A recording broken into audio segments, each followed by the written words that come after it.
Hai guys, selamat datang di Alur Cerita. Di sini Mimin akan menceritakan alur film-film seru untuk sahabat dimanapun berada. Nggak pakai lama guys, yuk kita mulai alur ceritanya.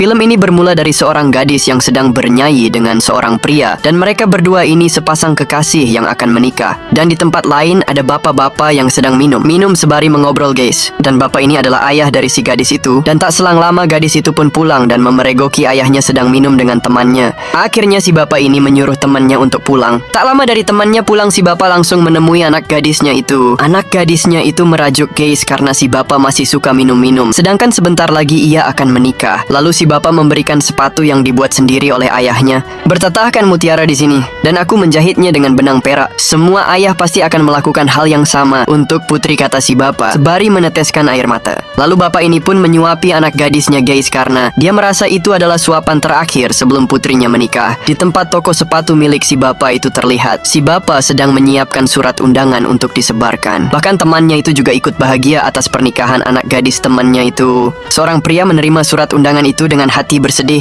Ternyata pria lain itu sudah menyukai gadis ini dari dulu guys. Hanya saja sudah sering ditolak, tapi pria lain ini masih saja terus mengejarnya. Bahkan temannya itu menyarankan untuk menghilangkan foto gadis itu. Di tempat lain seorang menembakkan pistolnya untuk memberi aba-aba. Dan ternyata mereka sedang bermain-main dengan mengejar seorang wanita. Siapa saja laki-laki yang mendapatkannya lebih dulu, itu dia bisa menghabiskan waktu semalaman dengan wanita itu. Akhirnya si brewok lah yang mendapatkannya guys. Ya beberapa hari sebelum pernikahan, dan mereka sudah mulai merayakannya. Pria lainnya nekat memberinya bunga, bahkan menyuruh gadis itu untuk membatalkan pernikahannya. Gadis ini sudah menegaskan bahwasanya dia tidak mencintainya, tapi pria lain ini masih tetap memaksanya. Lalu gadis ini pun menamparnya dan disaksikan orang lain. Gadis ini menelepon kekasihnya karena kekasihnya itu masih belum datang untuk menjemputnya. Ternyata kekasihnya itu sibuk karena besok hari pernikahan mereka. Jadi ia harus menyelesaikan semua kerjaannya guys. Karena gak sabaran si gadis ini pun pulang bersama temannya yang sudah dianggap adik olehnya. Tiba-tiba saja si adik ini memberhentikan motornya karena ingin ngompol guys. Ketika si adik ini menyelesaikan ngompolnya, lalu hendak pergi lagi, tiba-tiba saja gadis itu menghilang guys. Ternyata pria lain inilah yang sudah menculiknya karena rasa sakit yang dia rasakan. Dia nekat melakukan itu. Jika saja kamu mengatakan iya, aku akan melakukan apapun demi dirimu, tapi kamu mau menikah sama si dokter itu. Sebari pria lain itu melepaskan cincin tunangan si gadis itu. Lalu pria lain ini pun mulai melakukan aksinya dengan melepaskan selendang gadis ini. Gadis ini mencoba melawan, tapi dia tidak ada tenaga untuk melawan. Akhirnya hilanglah kesuciannya oleh pria lain ini. Gadis ini pun menangis meratapi nasibnya guys. Dan tak cuma di situ, ternyata pria lain itu membawa dua temannya lagi. Lalu dilanjut oleh pria penembak itu. Dia pun sudah menunggu giliran untuk memperkaos gadis itu. Tak selang lama si brewok pun ikut memperkaos gadis itu juga guys.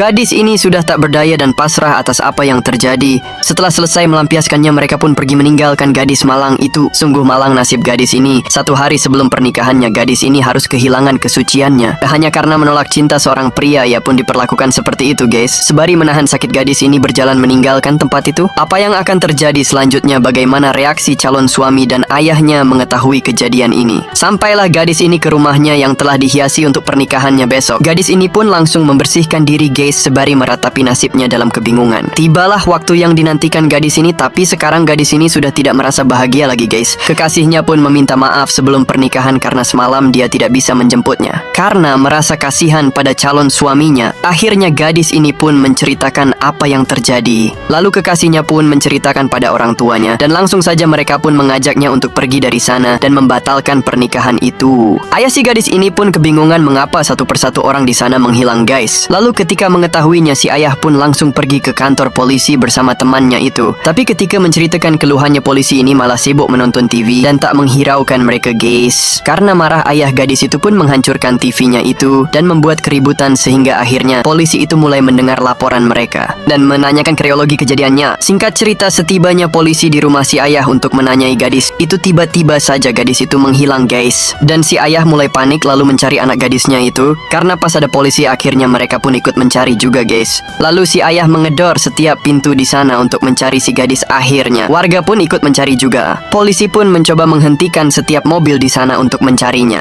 Lalu ditemukan sepatu milik gadis itu yang diberikan ayahnya. Ternyata gadis itu telah diculik lagi guys oleh mereka, karena tahu ayahnya sedang melaporkan mereka ke kantor polisi. Tapi gilanya mereka malah mencoba lagi memperkaos gadis itu, sebari mengingatkan gadis itu siapa saja urutan yang memperkaosnya. Gadis ini pun berusaha kabur dari dua pria itu yang masih mengejarnya. Lalu ia pun bertemu seseorang dan meminta tolong untuk melindunginya. Tanpa dia sadari, pria itu adalah orang yang memperkaosnya urutan kedua. Dan pria penembak itu pun mencoba memperkaosnya lagi juga. Tapi karena sadar, gadis ini pun bisa melarikan diri. Pada satu titik, gadis ini tidak bisa kemana-mana guys karena sudah terpojok. Karena sudah tidak mau ternodai lagi, gadis ini pun nekat terjun dari jembatan. Lalu ditahan oleh si brewok dengan menarik rambutnya guys. Agar gadis ini tidak melaporkan mereka, si penembak itu pun mengeluarkan pisaunya dan memotong rambut si gadis itu sehingga si gadis pun terjatuh. Bahkan setelah tenggelam pun gadis itu masih ditembakinya guys. Sang ayah yang setia menemani anaknya yang sedang koma. Gadis itu begitu trauma guys sampai-sampai kejadian itu terbawa mimpinya. Gadis ini terus memberontak seakan pelakunya ada di hadapannya.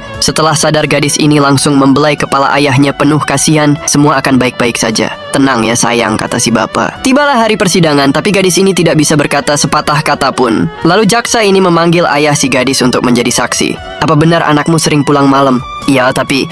Jaksa ini pun seperti tidak mau mendengarkan alasan lain lagi. Lalu jaksa ini pun memanggil saksi yang lain dan bertanya, apa benar wanita itu sebelum pernikahannya bertemu pria lain? Lalu bergantilah pria lain ini bersaksi bahwa yang selama ini mengejar adalah gadis itu. Bahkan cincin tunangannya itu pun dilempar. Dia terus mengatakan jatuh cinta padaku dan ingin menikah denganku. Mendengar hal itu ayahnya pun marah tapi ditahan oleh temannya guys. Apa gadis itu menceritakan segalanya padamu? Kata pengacara kepada kekasih gadis itu. Bukankah itu membuktikan gadis itu baik dan jujur? Dengar, aku sudah menikah dan aku juga punya anak. Aku cukup bahagia dengan istriku. Kata si penembak, aku mencintai istriku. Jadi tidak mungkin aku mengejar gadis lain. Itu tidak ada dalam kamusku. Apa kamu tidak ada di teater saat gadis itu diperkaos? Kata si pengacara. Aku mengakui bahwa teater itu adalah milikku, tapi itu bukan bukti bahwa aku telah memperkaosnya. Akhirnya semua orang di sana satu-satu telah menjadi saksi guys. Kata si jaksa nyebelin ini, bahwasanya gadis itu tidak diperkaos dan dia ingin gadis itu maju ke kotak saksi untuk ditanya. Siapa yang mengajari kamu untuk merencanakan pemerkosaan ini? Apa karena pria lain itu menolak menikah denganmu? Ketika kamu tidak bisa menghadapi fakta ini, kamu menuduhnya memperkaosmu. Wah, cerita hebat, kata si jaksa nyebelin itu guys. Apa kamu masih suci sebelum pemerkosaan itu? Kata si jaksa. Di mana pria itu menyentuhmu saat memperkaosmu? Katakan padaku, ayo bicara karena saya yakin kamu tahu lebih baik. Dan berapa lama mereka memperkaosmu? Ayo bicara, kata si jaksa yang tak punya perasaan itu. Sang ayah tidak sanggup melihat anaknya dipermalukan. Sebari terbata-bata menahan tangis, gadis ini pun menjawab tidak tahu. Sungguh malang gadis ini, korban malah dipermalukan di depan semua orang. Lihatlah kebohongan gadis ini yang mulia. Dan gadis ini bukan perempuan baik-baik. Cukup madam, kata si ayah, cukup. Lalu si ayah mengajak putrinya untuk pulang dan hakim memarahinya karena seperti menghina dirinya. Apa aku menghina pengadilan? Kata si ayah ini, putrikulah yang dihina di pengadilan kamu. Putriku ditanya masih suci atau tidak sebelum diperkaos. Karena kamu sudah menyebut dia gadis tidak baik. Siapa yang memperkaosnya pertama? Aku kesini untuk mencari keadilan untuk putriku, bukan untuk diperkaos lagi di sini. Bagaimana kamu menjadi seorang pengacara? Pasti dengan mempelajari hukum. Tapi kamu lahir sebagai seorang perempuan. Kamu menyebut gadis itu wanita tidak baik. Berarti kamu menyebut wanita yang bekerja dan pulang malam itu tidak baik semua? Di hari pernikahannya, gadis ini mengatakan ke calon suaminya bahwasanya dia diperkaos. Gadis itu tidak ingin menipu kekasihnya. Kamu telah diperkaos, setidaknya kamu tidak mati. Setidaknya kamu tidak mati sayang, kata si ayah sebari menahan sakit. Mereka berdua pun hanya bisa menangis dan saling menguatkan. Dan orang-orang di sana pun ikut bersedih, hanya saja tidak bisa melakukan apa-apa. Lalu si ayah pun menyuruh putrinya untuk menyatukan kedua tangannya dan meminta maaf pada si para pelaku. Maafkan kami dan kami akan menarik kasus ini. Si penembak ini pun mengatakan, jangan biarkan putrimu untuk keluar malam lagi. Dan mereka pun pergi dengan sombongnya guys. Ayahnya pun hanya bisa meminta maaf pada putrinya itu dan mereka pun pergi dari sana dengan penuh rasa sakit. Setelah beberapa bulan kemudian, si ayah tidak sanggup menahan air matanya lagi. Setelah sekian lama berpura-pura bahagia demi putrinya itu, si ayah ternyata masih belum bisa menerima jika orang yang harusnya mati masih hidup dengan bebas. Apa yang akan kamu lakukan ayah? Apa dengan menghabisi mereka? Gadis ini berkata bahwasanya dia telah melupakan segalanya dan orang-orang pun sudah melupakannya. Dan putrinya pun meminta agar si ayah melupakannya juga. Keesokan harinya gadis ini melihat coretan di tembok depan rumahnya guys. Lalu ia pun melepaskan selendangnya dan mencoba menghapus tulisan itu. Dan tak selang lama kekasihnya pun datang lalu menyuruhnya ikut dengan dia. Aku datang untuk menjemputmu kembali, kata kekasihnya itu. Tetapi gadis itu menyuruh untuk menghapus tulisan yang ada di depannya.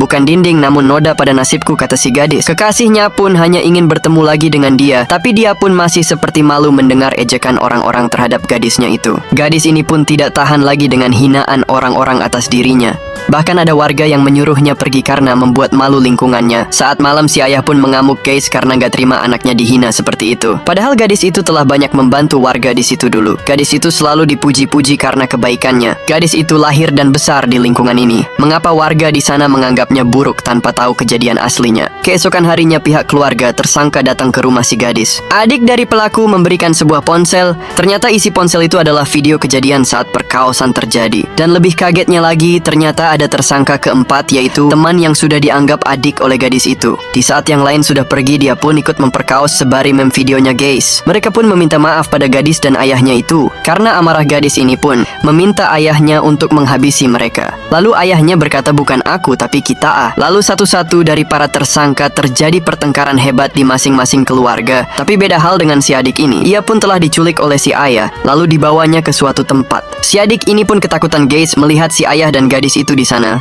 Dan ternyata si adik inilah yang memberikan obat bius sebelum mengantar gadis itu pulang. Lalu berpura-pura ingin ngompol, padahal itu sudah direncanakan oleh dia dan teman-temannya. Si ayah pun rasanya ingin cepat-cepat menghabisi si adik ini. Cuma saja dia belum berumur 18 tahun. Dan sebentar lagi ulang tahunnya, mereka hanya menunggu waktu saja. Pria lain ini ketakutan guys melihat ayah si gadis seperti melihat hantu saja. Dia pun sampai bersembunyi dan betapa kagetnya dia melihat si ayah sudah di depan tokonya. Padahal si ayah tidak berbuat apa-apa, dia hanya menerornya saja. Pria ini pun sampai terkencing guys. Si ayah bersama temannya juga ikut menghukum si adik ini, sebari memberitahukan hukuman apa saja untuk pelaku pemerkosaan di setiap negara. Dan si ayah terus menakuti si adik sampai ia pun terus memohon ampun. Dan kamu benar-benar aman sampai kamu 18 tahun, kata si ayah. Pria lain ini masih terus diteror oleh si ayah dan membuat pria lain ini begitu ketakutan. Ia pun mencoba kabur menggunakan motor, tapi sialnya motor itu mati dan tak bisa dihidupkan karena merasa panik. Ia pun nekat lari dari sana. Bagai dikejar hantu, pria ini sampai terguling saking takutnya.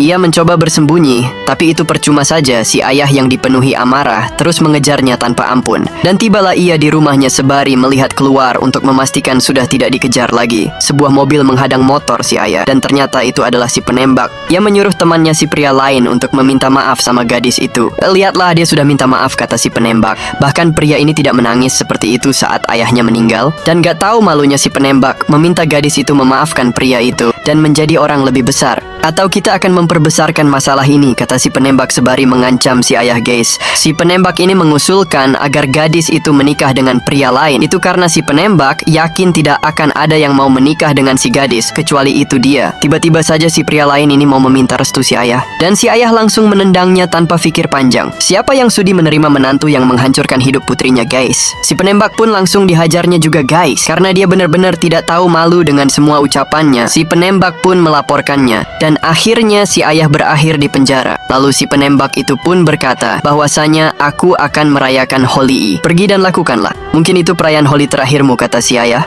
Datanglah teman si ayah sebari memberi surat jaminan kepada polisi itu. Tiba-tiba polisi ini menanyakan si adik yang sudah beberapa hari ini menghilang. Si adik ini didangdanin guys karena hari ini dia ulang tahun. Lalu ia disuruh berjalan menggunakan pakaian wanita guys. Dan ada beberapa lelaki yang menggodanya. Dan ia pun dikejar lalu diculik oleh para pemuda di sana. Itu adalah rencana si ayah agar dia tahu rasanya dilecehkan seperti apa. Tibalah hari yang dinantikan tepat si adik berusia 18 tahun. Dan mereka pun merayakannya di teater di mana pemerkosaan itu terjadi. Si adik terus saja memohon untuk diampuni dan melepaskannya. Tak semudah itu Bambang, rasa sakit yang mereka rasakan itu tidak bisa dibayar hanya dengan kata maaf. Lalu si ayah menyuruh si adik memotong kuenya. Namun si adik menolak guys karena ia tahu setelah memotong kuenya ia akan dihabisi. Wartawan sedang memotret jasad si adik dengan dihadiri polisi dan saudara perempuannya itu guys. Polisi itu pun menanyakan apa benar itu tulisan saudaramu. Setelah membacanya, saudara perempuan itu berkata iya. Polisi ini pun terheran guys. Kamu tidak terlihat sedih atas kematian saudaramu, kata polisi itu. Itu menyedihkan mengetahui dia adalah saudaraku, Pak. Yang dimaksud saudaranya ini adalah pelaku pemerkaosnya guys. Ketika si brewok ini sedang bersantai, tiba-tiba datang si ayah dan langsung memberi pelajaran. Kamu suka memberi tato pada tubuh wanita. Kata si ayah, sekarang aku akan membuatkan tato padamu juga. Lalu dibuatlah tato oleh si ayah di jidatnya langsung guys, agar terlihat oleh semua orang. Dan tato itu bertulisan pemerkaos. Si ayah bisa saja langsung menghabisinya, tapi ia tidak mau guys. Ia ingin si brewok itu hidup dengan rasa malu. Keesokan harinya si brewok mengadu ke si penembak. Si penembak ini pun tersenyum tersenyum sembari meledeknya guys yang membuat si brewok jengkel. Si penembak berencana akan menghabisi si ayah setelah acara perayaan itu. Tapi pria ini sudah mulai ketakutan akan dihabisinya. Mereka sudah mulai panik karena si adik sudah tewas duluan, hanya tinggal giliran mereka guys. Ternyata polisi ini sudah mengetahui pembalasan dendam si ayah dan polisi ini pun memberitahukan agar lebih berhati-hati guys. Barang-barang ini berjatuhan dari atas guys. Dan ini adalah ulah si brewok yang mencoba menyerang balik. Gadis ini meminta agar radionya dikembalikan karena itu adalah peninggalan terakhir dari ibunya. Tapi si brewok malah melemparnya, bahkan ia menampar si gadis di depan warga di sana. Si brewok menanyakan keberadaan ayah si gadis guys. Tiba-tiba datanglah teman si ayah dengan warga yang membawa senjata. Lalu mereka pun menyerang si brewok. Karena ketakutan, si brewok pun mencoba kabur dengan mobilnya. Tapi teman si ayah terus mengejarnya. Tapi sayang guys, tenaga ia tak sekuat keinginannya. Teman si ayah pun menghantam tiang di sana hingga terjatuh. Temannya ini mengajak minum untuk terakhir kalinya kepada si ayah dan dia pun berjanji kepada istrinya tidak akan pernah minum lagi. Langsung saja tangannya terjatuh lemas dan ternyata si temannya itu pun menghembuskan nafas terakhir. Si ayah begitu bersedih melihat teman satu-satunya telah tiada. Ia adalah teman yang tidak pernah meninggalkannya dalam keadaan apapun, bahkan selalu mendukung si ayah dalam hal apapun juga. Kini temannya telah pergi, mereka pun sudah seperti saudara guys. Dipenuhi rasa amarah, si ayah pun datang ke tempat si brewok. Gak pakai lama guys, si ayah langsung menghajar si brewok itu tanpa ampun. Kali ini si ayah takkan melepaskannya begitu saja. Apalagi si brewok telah menghabisi sahabat sejatinya. Kemanapun si brewok lari, si ayah akan terus mengejarnya kali ini. Si ayah benar-benar takkan melepasnya dan siap untuk menghabisinya. Dan akhirnya si ayah bisa menemukan si brewok dan langsung menghajarnya si ayah. Begitu kuat guys karena amarah yang dia rasakan, siapapun saat ini tidak ada yang bisa mengalahkannya. Bahkan saat si brewok mencoba melawannya, kekuatannya pun masih belum bisa menandingi si ayah. Dan akhirnya si brewok pun kalah dan tak berdaya. Si brewok pun diseretnya oleh si ayah di rel kereta api guys. Si ayah sedang menunggu kereta menghampirinya sembari memegangi si brewok dan akhirnya si brewok pun tewas dengan tragis guys. Melihat temannya sudah tewas, pria ini pun semakin ketakutan akan dihabisinya. Gak pikir panjang, si pria ini pun berencana kabur dari desa itu. Ia pun bergegas menaiki bis guys, lalu bis itu pun pergi. Ternyata si ayah juga ada di bis itu guys. Lalu para penumpang di sana bergegas keluar karena ketakutan melihat si ayah membawa senjata. Dan ketika pria ini hendak kabur, betapa kagetnya dia karena di depan sudah dihadang gadis itu dan di belakang ada si ayah. Si ayah memberi pilihan sama si pria ini. Dia mau dipotong lehernya atau si otongnya yang dipotong. Karena tak mau dihabisi, akhirnya pria ini pun memotong si otongnya sendiri guys. Karena kehabisan darah, pria itu pun tetap tewas. Dan ternyata si penembak sudah berada di sana bersama antek-anteknya. Bahkan si penembak berencana untuk menelanjangi si gadis di depan ayahnya sendiri. Si ayah pun mulai menghajar antek-anteknya yang mulai mendekati putrinya guys. Si ayah berjuang keras untuk melawan demi putrinya. Lalu si gadis pun berteriak dan ternyata si ayah tertusuk senjata guys. Tapi si ayah masih berusaha menahannya. Si ayah pun dikepung oleh mereka karena si ayah berusaha menghabisi si penembak. Si gadis pun mencoba melawan mereka untuk membantu ayahnya. Tapi karena kalah jumlah, mereka pun kalah guys. Si gadis pun disandra oleh mereka dan si ayah pun dihajar habis-habisan. Si ayah pun menyaksikan selendang putrinya yang sudah mulai dilepasnya oleh si penembak. Tapi mereka tidak tahu selendang anaknya yang dilemparkan padanya itu memberi kekuatan pada si ayah. Si ayah pun mulai bangkit lagi guys, lalu mencabut senjata yang di perutnya itu. Lalu menghajar kembali mereka dan kaki si penembak pun ditusuknya guys, sehingga membuat dia lemah. Pria ini pun mencoba kabur dari si ayah dan bersamaan sedang ada perayaan di sana. Akhirnya si penembak pun terpojok guys, dia sudah tidak bisa kemana-mana lagi. Dan ia memohon untuk dimaafkan. Ia pun memohon untuk berhenti, tapi si ayah berkata, "Jika aku berhenti hari ini, pemerkaos sepertimu akan terus mengulanginya lagi.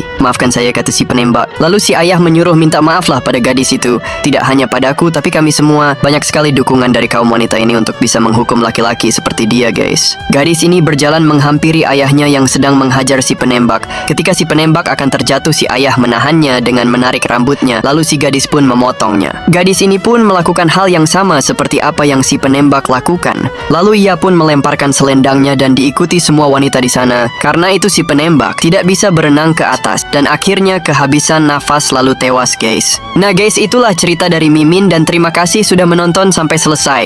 Jangan lupa untuk menonton alur film Mimin yang lainnya. Bye bye.